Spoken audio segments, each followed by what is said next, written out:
Mother Teresa tells the story of an encounter she had with her sisters in Australia. That is quite moving and I think very appropriate for our reflection. Mother Teresa and her sisters visited an Aboriginal man in Australia.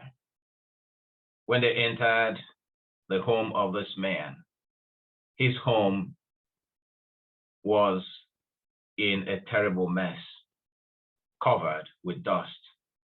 The sisters worked really hard cleaning this man's house. He was living alone. He had no family. And as they were cleaning, they saw a lamp, this ancient kind of lamp that was so finely designed, but it was covered in dust. So they asked the man, can we clean this lamp and light it and then share a meal with you? The man resisted and said, no. For whom shall I light the lamp when you leave? There is no more light in my life. I'm just waiting to die. Mother Teresa encouraged him and promised that her sisters will come most evenings to spend time with him. And so I asked that he allow them to clean the lamp, which they did. Many years later, Mother Teresa got a letter from this man that says, dear mother, just want to thank you and let you know that the light you lit in my life is still burning. The light you lit in my life is still burning. I hope someone, and indeed that many people, say this of you and of me, that the light we Christians light in their lives is still burning.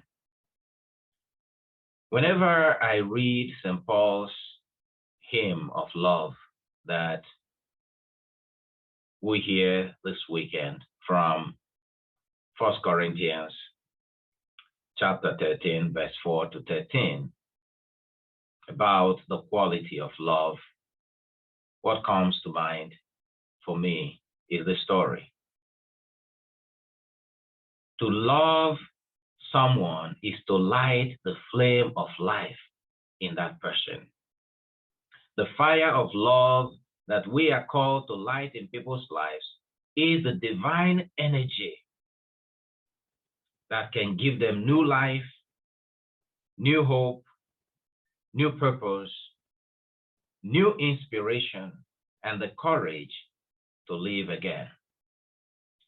There are so many of our brothers and sisters whose lives, like the life of this Aboriginal man, are covered with dust of pain, of anguish.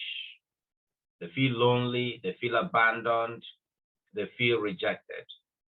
Mother Teresa said that the sin of this world is that there are so many people in our families, in our neighborhoods, in our churches, in our world, in our cities, who feel unwanted. So many people feel that they are disposable. No one cares about them. No one recognizes them. Can we be the light of love that will give them a divine energy so that they can live again? In the first reading, Jeremiah receives this purpose from God. God says to Jeremiah, I have made you. I know you. I have equipped you for the special vocation that I am giving you to carry out in the world. Each of us, we have a purpose in life. Deep down here, if you listen, you will hear that key to understanding your vocation in life is this divine invitation to us every day to go out and love. So God says to Jeremiah, you have no excuse not to live your life fully. So like Jeremiah, God is saying to us, we don't have an excuse not to love. There are so many pockets of darkness in our world today. Can we Christians become the light that the world can see?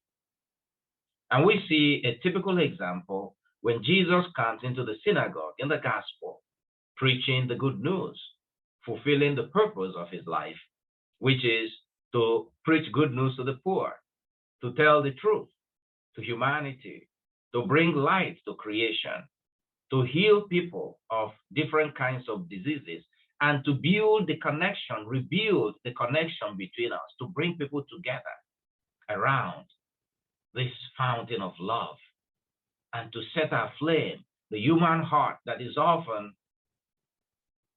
wounded or frightened to love, and we want to recede into our shells because of selfishness and pride of self.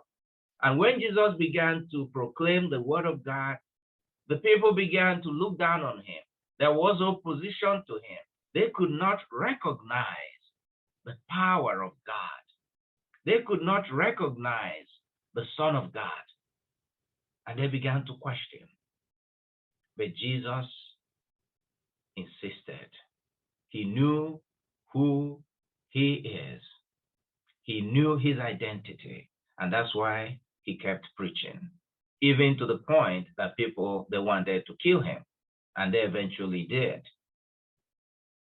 In our vocation to love, we also must stick to the mission. There are many, many factors that militate against our loving like Jesus. There are many challenges we have to overcome. But you know, love without sacrifice is empty.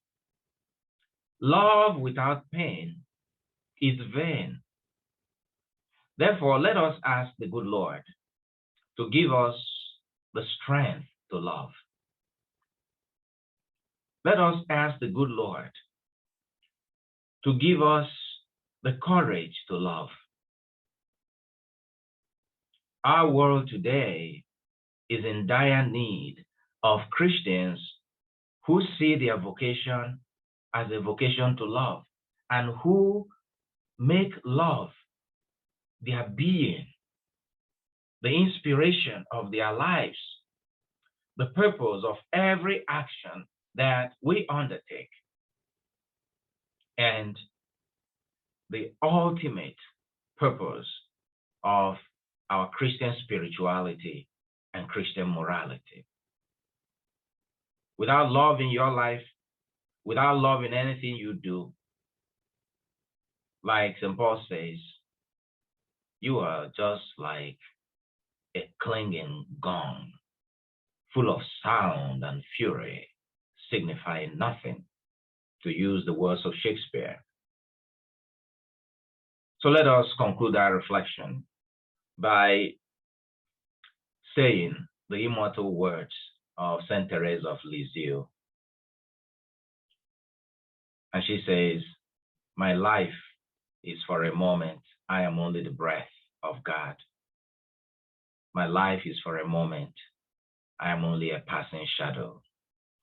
Oh my God, teach me to know that for loving you and loving my neighbor, I have only today. For my life is only for a moment. May God bless you.